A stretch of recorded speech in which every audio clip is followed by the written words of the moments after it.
Every Night is Game Night, episode 39, our Origins preview episode.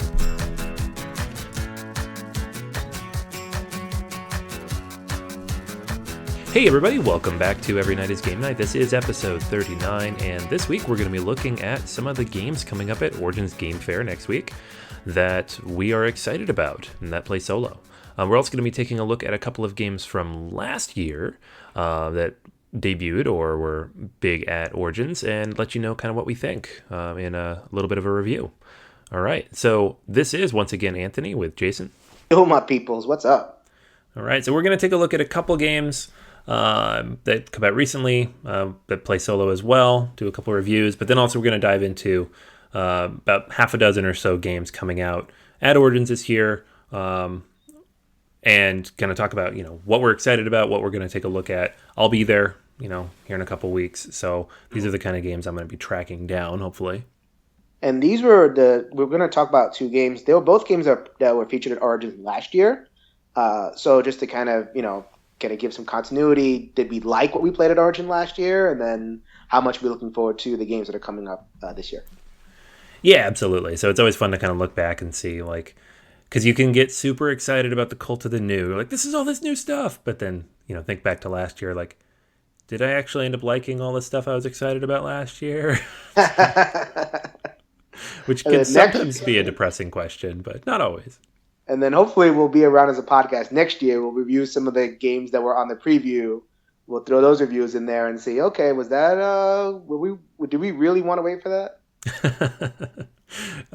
This could be our annual sobering episode. Be like, man, maybe I need help. I don't know. All right. So first up, we have the networks. The networks. So the networks released last year. It's Gilhova, and it is a game about running a TV network. You are a TV network executive, and you're trying to put on the best shows and win the ratings race. So the normal game plays over the course of 5 seasons, and you are basically putting on different shows. You start the game with 3 shows that are hilariously bad, just ridiculously bad titles. None of these are real shows, by the way. They're all just kind of jokes and goofs made up by the designer. But most of them are pretty funny, and a lot of them pretty closely correlate to shows that you would know.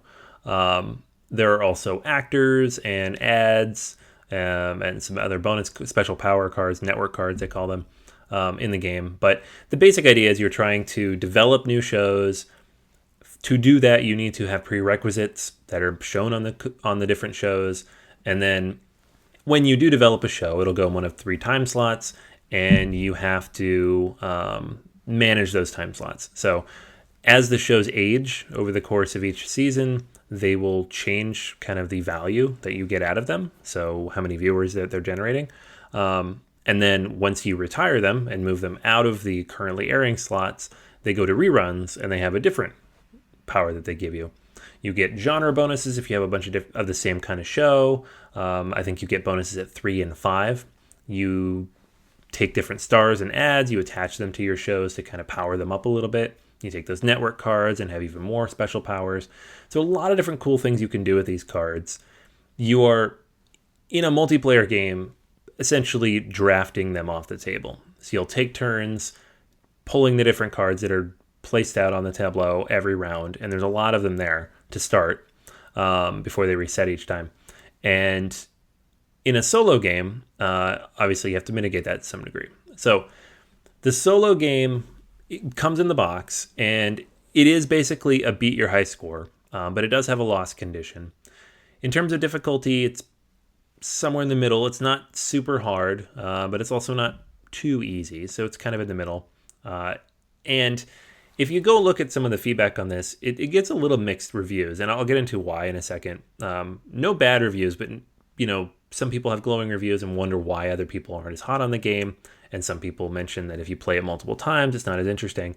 And I have a thought on this as well. But the basic idea is you're going to play the game mostly normal, but you're going to be burning a card at the end of every turn. So you'll take an action and then burn a card. And there's kind of a progression you run through to determine which cards you're going to burn. When you're not able to do certain things based on icons or based on what cards are available, or if you just run out of things to do, you're going to place cubes on the score tracker. So if you cannot execute multiple symbols that you need, you'll have to place multiple cubes up there. So won't go into the kind of the programming of this necessarily, but basically, if you get stuck, you have to place cubes. If you get all 5 cubes out, you lose the game. So it's basically telling you don't get stuck or you will lose. It's not that hard to stay unstuck because you can kind of reset twice during the game. You'll be able to take cubes off of that track if you hit minimum scores after the second season and the fourth.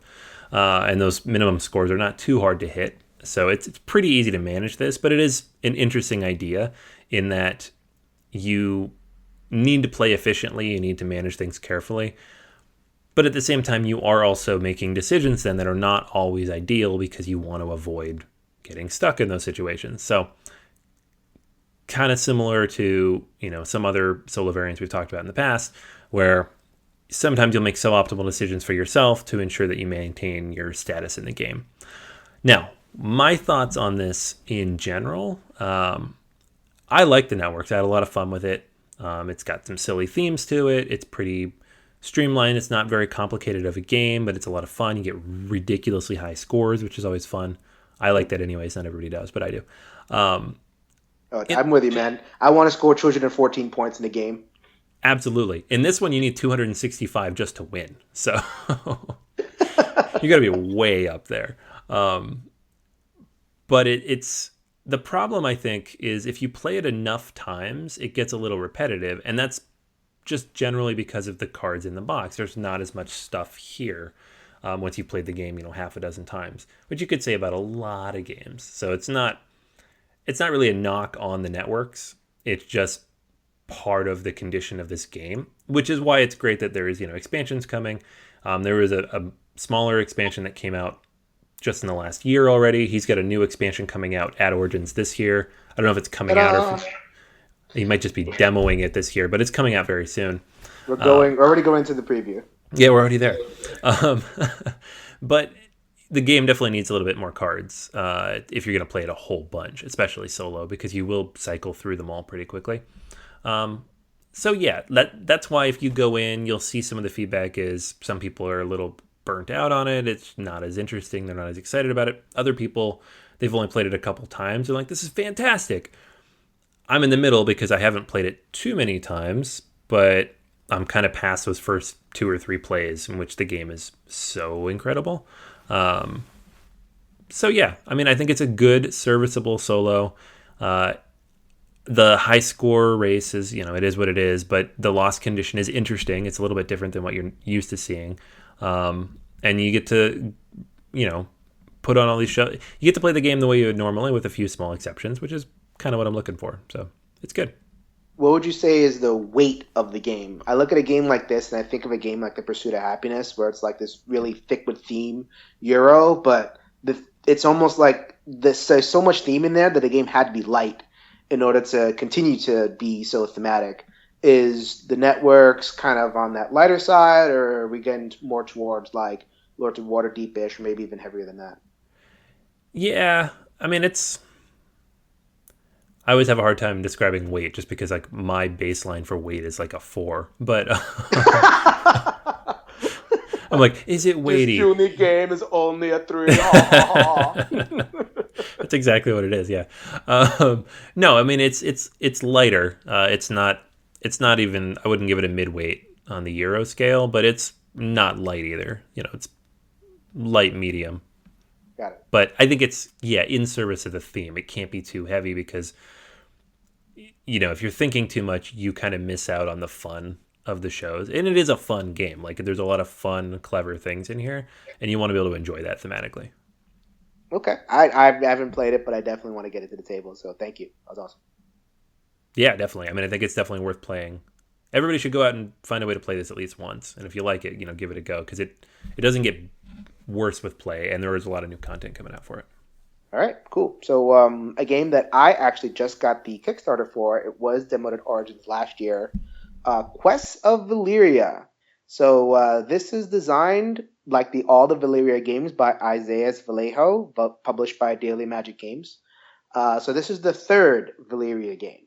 So we did not cover the first game, Valeria Card Kingdoms, which is probably good because I disliked a lot of aspects of that game, both solo and multiplayer, for a lot of different reasons. The less said about that, the better. The Villages of Valeria was the Race for the Galaxy type type game. So like Valeria Card Kingdoms was Machikoro. Machikoro is a very disappointing game for me. I thought that game could have been good, but it ended up not being so good. Um, the Villages of Valeria, the Race for the Galaxy kind of homage, I guess I'll call it, was pretty good as a multiplayer. I found it lacking as a solo, which I recovered a couple of episodes ago. I did find out about a solo variant called the Vicer variant, fan made, but I sold the game. So sorry, whoever made the Vicer variant. I think they're a listener too. But this game is the third. So did they get it right this time? So the game this is an homage to is Lords of Waterdeep. Just that's why it was on my mind. So not an accident. The designer said, "I want to take Lords of Waterdeep and distill it into a deck of cards." So what are you doing, Lords of Waterdeep? You are a guild master, and what the guild master is doing is they're trying to accomplish a certain number of quests in the city. And the quest card, so that's represented by its own deck of cards. So what are the quests? The quests are stuff like investigate a suspicious death, examine scrolls, or like different tasks that have to be done. And really, really you don't really have to know the names of the quest because the quest is basically okay. It costs this many resources to do, and you get this rewards out of it. So if you know Lords of Waterdeep, you're gathering these resources, warriors, rogues, gold, all that kind of stuff. You're paying it out, and you're getting back whatever it is. You're getting back victory points. Maybe you're getting back more warriors, more rogues. This game does a very similar thing. So the quests are represented by their own deck, and the heroes are represented by another deck. So the heroes are, they have symbols attached to them. So like the hero, like a warrior has might, which is a resource. A thief has gold, which is a resource. And it kind of goes that way. So it's two decks, and you're buying from one deck, and you're using those resources from that deck to complete from the other deck. It's really really simple. Um, don't want to get into too much more of an explanation than that, but I hope you kind of get a visual sense of getting cards, getting it into your hand, using those cards to complete quests, and kind of trying to do that in as an efficient way as possible. So that's kind of the essence of the game. The solo mode, not a lot of change to the solo mode. It all it does. So in the multiplayer game, the first player to 5 quests wins. In the solo mode, it's just who go through the whole deck, go through the whole deck of quests, go through the whole deck of heroes, and see how much scores, how many points you can get. So another kind of beat your high score type thing, which I think as listeners our feelings about that. Anthony and I don't necessarily love the that approach to it. However, in this game, maybe it's because the Lords of Waterdeep type engine, that worker placement engine, is an interesting engine in and of itself. I feel like it does work. Um, it is fun. So, like it's basically it turns the market into a river. You're buying cards, and then cards disappear, and it just kind of keeps on going, keeps on going. Um, I found it, it was fun. I got a high score really easily. Maybe that was a flaw in the design. And when I looked at the boards, the designer's like, I don't really know how to design solos. I just kind of put this in there because people ask for it, and I'm Kickstarter. You always have to have a solo, right?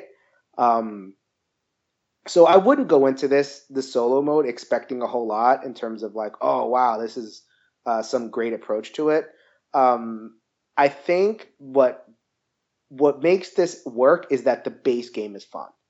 And unlike Villages of Valeria, where the solo mode they took whatever was interesting in the multiplayer and kind of took it out to make it solo. In this game, because it's a worker placement, and if you're playing a multiplayer, it's kind of a solo experience anyway, in a way, because you're just kind of doing your own thing. Um, I found it to be effective, and if you like Warlords of Waterdeep, I think that you'll get something out of the That's pretty cool. I love Lords of Waterdeep, but it's not again, it's kind of one that doesn't get out as much anymore. Just people are, in that phase where it's been overplayed a little bit. So it's kind of Did cool to you have. not like Lords of Waterdeep? Didn't you defend Champions of Midgard on BGA?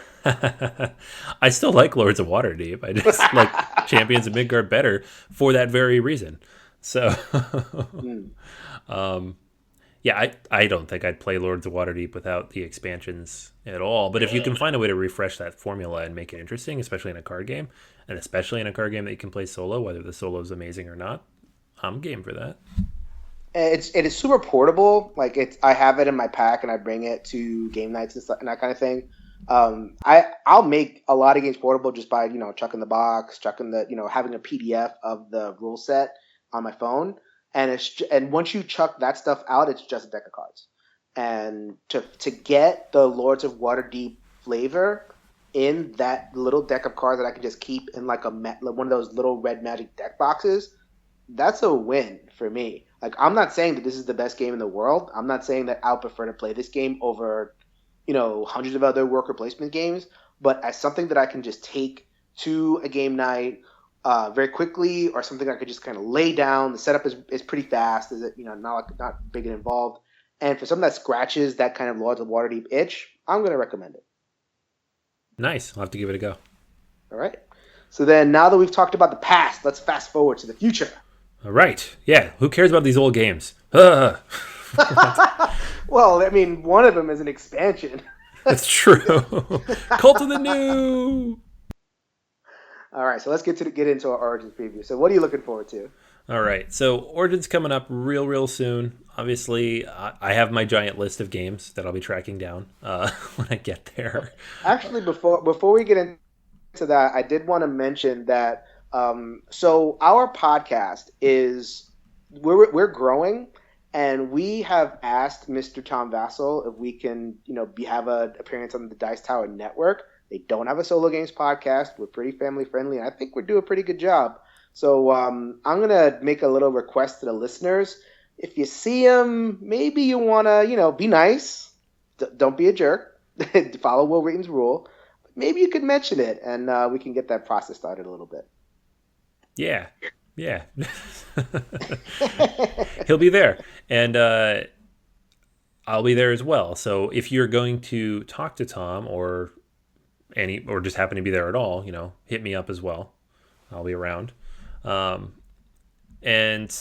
I think, yeah, like what Jason's saying, like solo gaming is growing exponentially. And you can see that in the size of the groups. You can see that in the number of games that we found just looking through the pretty, rudimentary BGG list that's up right now. It'll fill out the next couple of weeks. But there was a lot of games with solo versions or just solo play built into them coming out at Origins. And this is not the big show of the summer either. So I'll be excited to see what comes out at Gen Con. So yeah, if you want to see this legitimized and mainstreamed, I know for some people that word is anathema, but yes.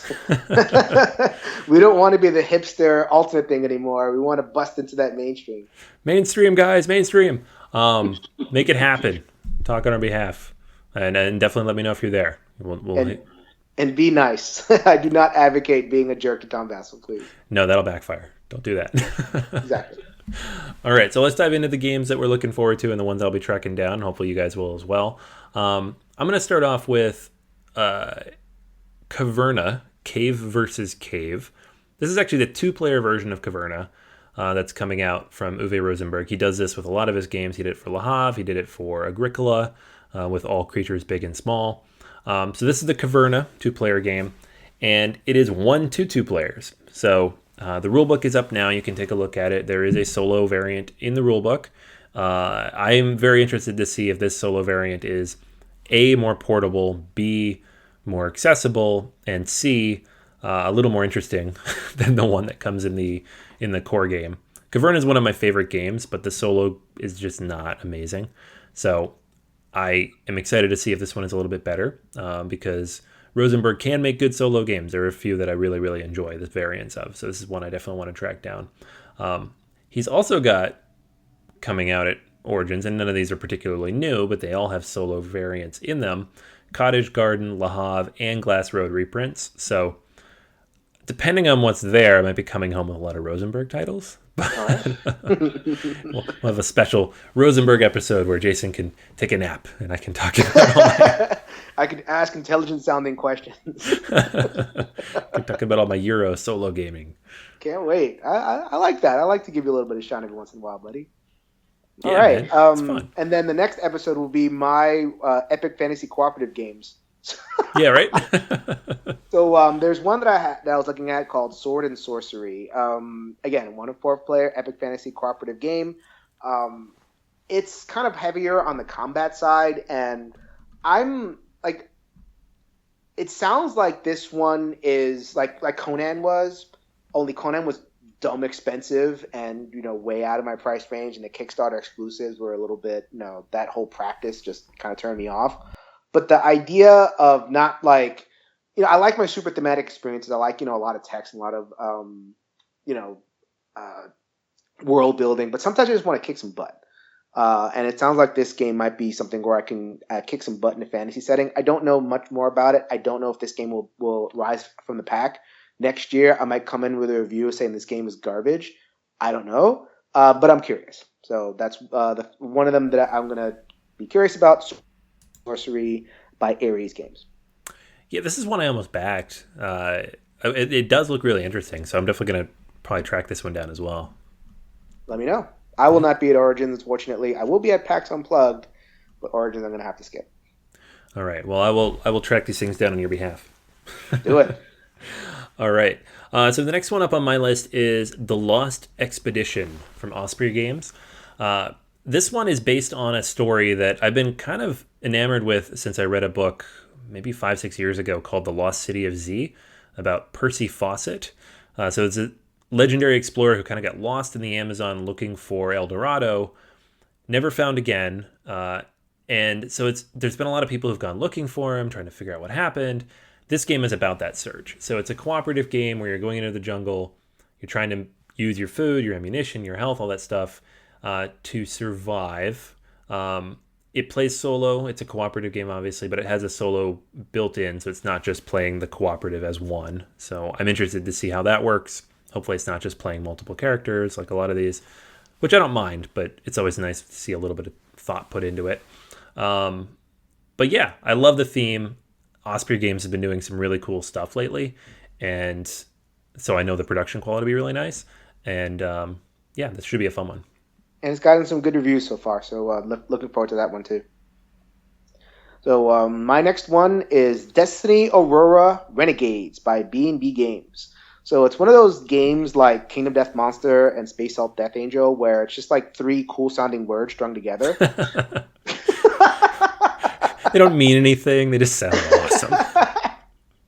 It's like I'll say, like I remember I put down Space Hulk Death Angel in front of my game group, and I told them what the title was. They didn't have any reference for what a Space Hulk was or the Death Angel Squad, and they're like, "That's 4 cool sounding words. I'll give it a try." My brain is 9 pictures in it right now of what that could be. I want to see. That's right. So Destiny Aurora Renegades. So it's a book series. So I'm not familiar with the book series, but I'm intrigued by a game. But it sounds like they're kind of developing both concurrently, which is pretty cool. From the description, I think it's a cooperative game. You are 2 different boards, and the game plays out on 2 different boards. One, you're on a planet, and you're trying to do these missions and everything. And the other board, you're in space, and you're skirmishing against, the Imperial forces. It's very, very Star Wars, kind of knockoff-ish, but that's not bad. And I don't have any kind of lasting attachment to Star Wars, so I'm not going to get offended if they mess up the lore or anything. So it sounds like it might be I'm always interested in games that have both a narrative and kind of a strong theme, and it sounds like strong mechanics, and it sounds like they're putting a lot of development into like these 2 different theaters. So I'm curious. It's ambitious. That's really the reason, not just the 3 cool sounding words. It sounds really ambitious, marrying the narrative with this kind of the concept story with these 2 theaters. Let's see how it works. Yeah, it does sound really ambitious, but you never know. Sometimes you hear ambitious and you're like, I don't know, and then it turns out to be one of the best games ever made, like Gloomhaven. Right. All Or it right. turns out to be not so much. Or it turns out even not to exist, like Seventh Continent. Where is that game? Yeah. It's out there somewhere, man. It's out there somewhere. All right. So the last one on my list here is it's one I actually backed on Kickstarter, so I'm cheating a little bit, but they are debuting it. The designer will be there. I'm excited to meet him. And that's Lisboa from Vital Lacerda. This is the newest giant box of Euro brain burning from Eagle Griffin Games. And it is. So the game itself is about the reconstruction of Lisboa after a great earthquake in 1700 something. As you can imagine, based on our episode where I talked about Vinos and the Gallerist, there's a lot of stuff in the game, ton of things to keep track of. It's very tight, and I'm actually very excited about this because the solo variants that have gone into Lacerda's games have a lot of thought behind them and have kind of evolved over time. And so this is the most recent one.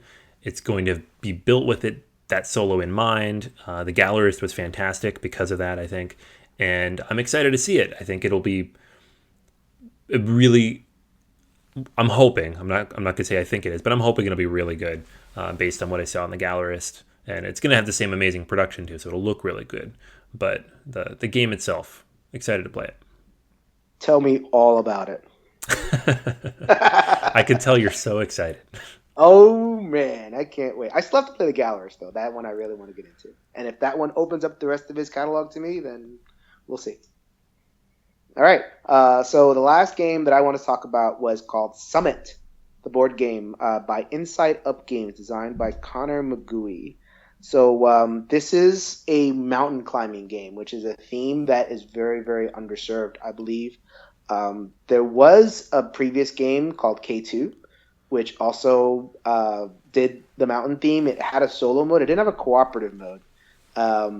It was a competitive game, and I don't know, like when I'm mountain climbing, I know like, the 19th century climbers really were kind of racing to the top of some of these mountains, but I've actually gone mountain hiking and it's kind of scary up there, and I can't imagine like wishing ill upon the person that's climbing the mountain with me.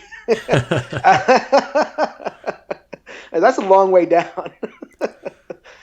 Doing ill things to those people, that's serious consequences. So I kind of have a personal thing about that. In this game, it sounds like you can, in the cooperative mode, you can kind of sacrifice yourself as a player to help the other guy do it, which is definitely, much more in my therapist kind of love everybody heart. And it sounds like there's a solo mode in here as well. So, if K2 was a good game, if this game kind of brings something more to the table, then I would actually really like it. Awesome. That sounds cool. I love different themes. Just mix it up. Give us new stuff. Yeah, like Lisboa. Yeah, well, I mean, I also like familiar themes. One of my games was a different theme. Come on. Just kidding. Hey, you're the theme guy. You're the theme guy. It's cool. I can appreciate it, though. All right. All right, guys. So those are 6 games that we're looking forward to at Origins. If you have other ones that you would like us to take a look at or would like to hear about that is coming out there, let us know. There are a few others that we didn't mention. I have my laundry list, my spreadsheet. I do go to all these conventions with a spreadsheet. I do keep track of things, and I know where I'm going. So yeah, man. It's like going to Disney World. You got to have a map of all the places that you want to visit. I mean, going to conventions is the same thing, right? It's exactly the same. And I got my schedule and everything. And I'm bringing my family to Origins, so I have to like double down because I have about half the amount of time in the convention hall. So I'm gonna make it happen. Cool. All right, guys. So that's everything for our Origins preview. Make sure you check in with us on Facebook. We have our Board Gamers Anonymous page, but also we're in the solo board gaming group. Very active in there. You can catch us on Twitter at BGA Podcast, as well as Every Night is Game Night, ENGN_podcast. You can catch us on Board Game Geek in our guild, number 1735. And if you haven't had a chance yet, swing by iTunes, leave us a quick review. 5-star rating would be awesome. It helps more people find the podcast in iTunes, but it also lets us know what you're thinking, which is always very cool. But until next time, take a game off that shelf and let's make every night game night. Bother Town Vessel, everybody.